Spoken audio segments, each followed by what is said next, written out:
በስመ አብ ወወልድ ወመንፈስ ቅዱስ አሐዱ አምላክ አሜን። ሰላም ናይ ራሄል ዩቱብ ተኸታተልቲ ክቡራት ኣሕዋተይ ከመይ ኣለኹም? ድሓን ዲኹም? ኣነ ሰላም እግዚአብሔር ይመስገን።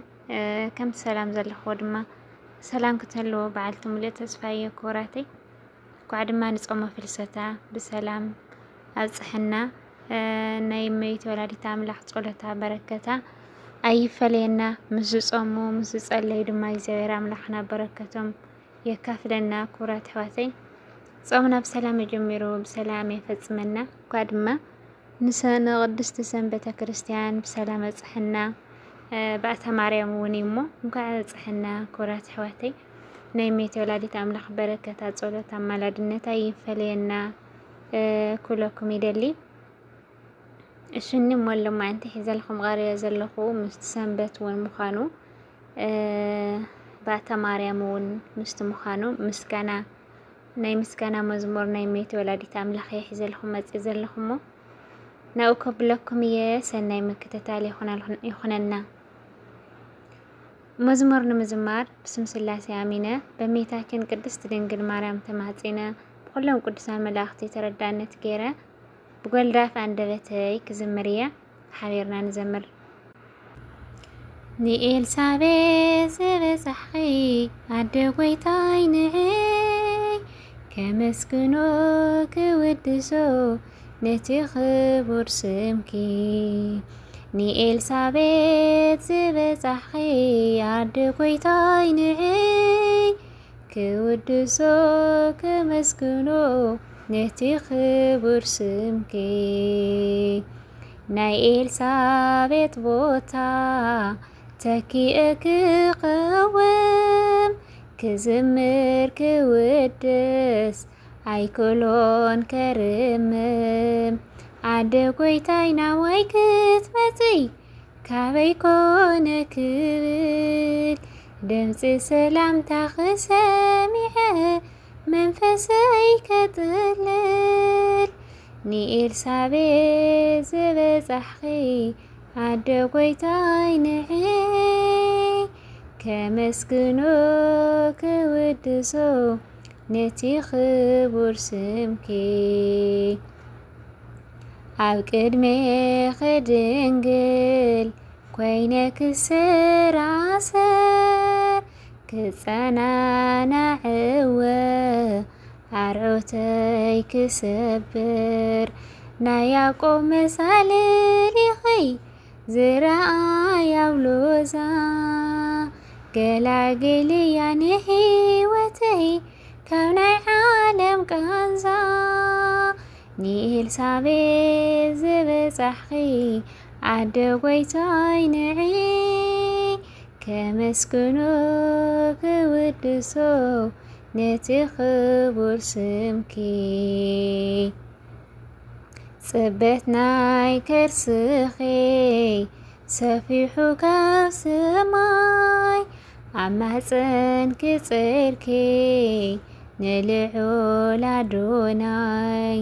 ዕፀባቶ ዘሲናይኺ ዝጾርኪ ሃልህልታ ካብ ማህፀንኪ ብዝተረኸበ ረኺብና እፎይታ።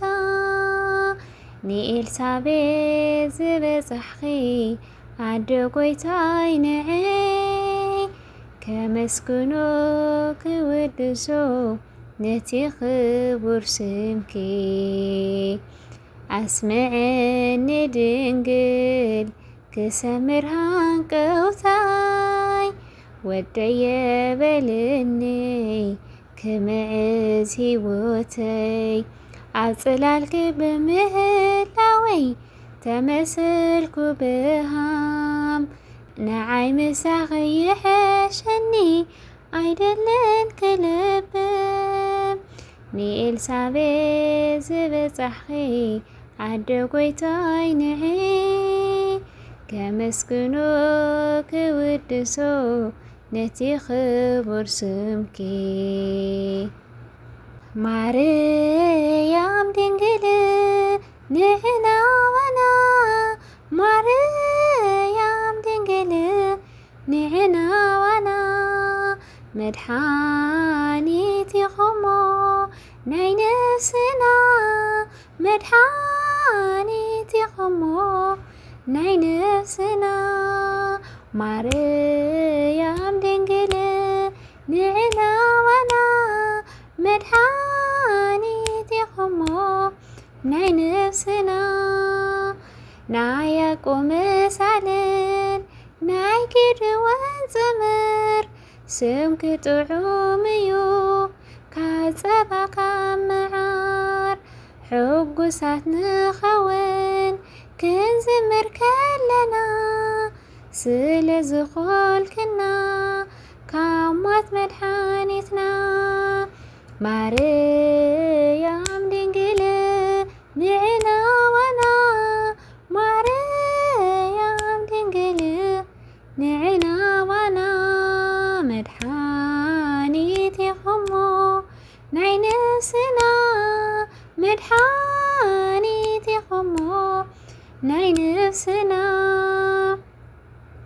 ንልምን ኣለና ብፍጹም ትሕትና ክንበጽሕ ናብ ኣምላኽ ብድንግል ልመና ብናትኪ ቃል ኪዳን ስለ ዝተማመና ካብ ናይ ዘለኣለም ሞት ኣምላኽ የድሕነና ማርያም ድንግል ንዕና ዋና ማርያም ድንግል ንዕና ዋና መድኃኒት ኢኹሞ ናይ ነፍስና መድኃኒት ኢኹሞ ናይ ነፍስና ኣማናዊት መቕደስ ናይ ሕይወትና ኺዳን ምኽንያት ድሕነትና ናይ ነፍስን ናይ ስጋን ሓድሽ ዝገበርኪ ኣርሒቅከ ንእርጋን ንዓለም ዝሃብኪ ናይ ዘለኣለም ብርሃን ማርያም ድንግል ንዕና ዋና ማርያም ድንግል ንዕና ዋና መድኃኒት ኢኹሞ ናይ ነፍስና መድኃኒት ኢኹሞ ናይ ነፍስና ኣክሊል ናይ ሰሎሚ ናይ ዳዊት በገና በትሮ ኣሮን ኢኺ ሃመል ማለሲና ንልምንለና ክንረክብ ተስፋና መኣዲ ቅዱሳን ሰማያዊ መና ማርያም ድንግል ንዕና ዋና ማርያም ድንግል ንዕና ዋና መድኃኒት ኢኹሞ ናይ ነፍስና መድኃኒት ኢኹሞ ናይ ነፍስና አሜን አሜን።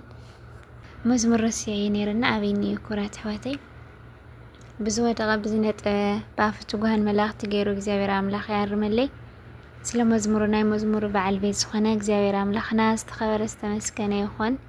ወስብሐት ለእግዚአብሔር ወለወላዲቱ ድንግል ወለመስቀል ክቡር ይኹን። አሜን።